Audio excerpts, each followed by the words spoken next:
আসসালামু আলাইকুম ভিউয়ার্স, আশা করি সবাই ভালো আছেন। দীর্ঘ অপেক্ষার পরে বাংলাদেশ সিভিল সার্জন কার্যালয়ে নতুন একটি নিয়োগ প্রকাশ হয়েছে, সেটি নিয়ে আজকে বিস্তারিত আলোচনা করব। তাই ভিডিওটি খুবই গুরুত্বপূর্ণ হতে যাচ্ছে। ধৈর্য সহকারে শুরু থেকে শেষ পর্যন্ত দেখুন এবং যে নতুন বন্ধুরা আমার ভিডিওটি দেখছেন চ্যানেলটি সাবস্ক্রাইব করে পাশে থাকা বেল বাটনটি অন করে দিবেন এবং যারা ফেসবুক পেজ থেকে দেখছেন অবশ্যই পেজটি ফলো করে দিবেন। চলি বন্ধুরা, বেশি দেরি না করে নিয়োগটি আপনাদেরকে শোনাই। এখানে বন্ধুরা প্রথমেই বলতে চাই যে আবেদন অনলাইনে করতে হবে এবং আবেদন শুরু হবে 3/10/2024 সকাল 10টা থেকে 30/10/2024 বিকাল 4টা পর্যন্ত আপনাকে এই তারিখের ভিতরে আপনাকে আবেদন করতে হবে এবং আপনারা যে পেমেন্টটি করবেন অনলাইনের মাধ্যমে আবেদন সাবমিট করে 72 ঘন্টার মধ্যে আপনাকে এর পেমেন্টটি করতে হবে, না হলে আপনার আবেদনটি বাতিল হবেন। আপনার আবেদন ফি বাবদ আপনার যে কাটবে টেলিটক সিমের মাধ্যমে আপনার আবেদন ফিটি পেমেন্ট করতে হবে। এখানে 14 ও 16 গ্রেডের জন্য পরীক্ষার ফি বাবদ 200 টাকা, টেলিটক চার্জ 23 টাকা, মোট 223 টাকা 72 ঘন্টার ভিতরে আপনাকে দিতে জমা করতে হবে।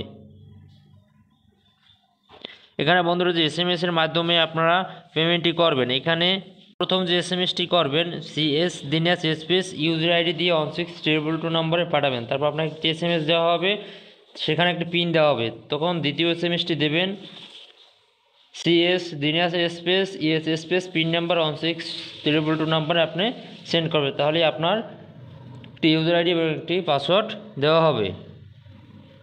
চলি এখানে কি পদে আপনার নিয়োগটি আছে সেটি নিয়ে এখন আলোচনা করি।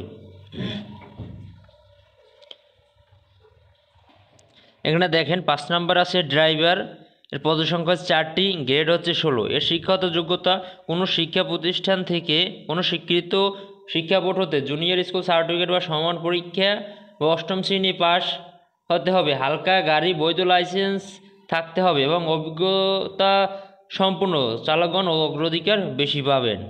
এখানে 4 নাম্বার আছে স্বাস্থ্য সহকারী, এর পদসংখ্যা হচ্ছে 137টি, এর গ্রেড হচ্ছে 16। এর শিক্ষাগত যোগ্যতা কোনো স্বীকৃত বোর্ড হতে উচ্চ মাধ্যমিক সার্টিফিকেট বা সমান পরীক্ষায় উত্তীর্ণ হতে হবে। এখানে আছে স্টোর কিপার 3 নম্বরের, পদসংখ্যা হচ্ছে 60টি, গ্রেড হচ্ছে 16। শিক্ষাগত যোগ্যতা কোনো স্বীকৃত বোর্ড হতে উচ্চ মাধ্যমিক সার্টিফিকেট বা সমান পরীক্ষায় উত্তীর্ণ হতে হবে।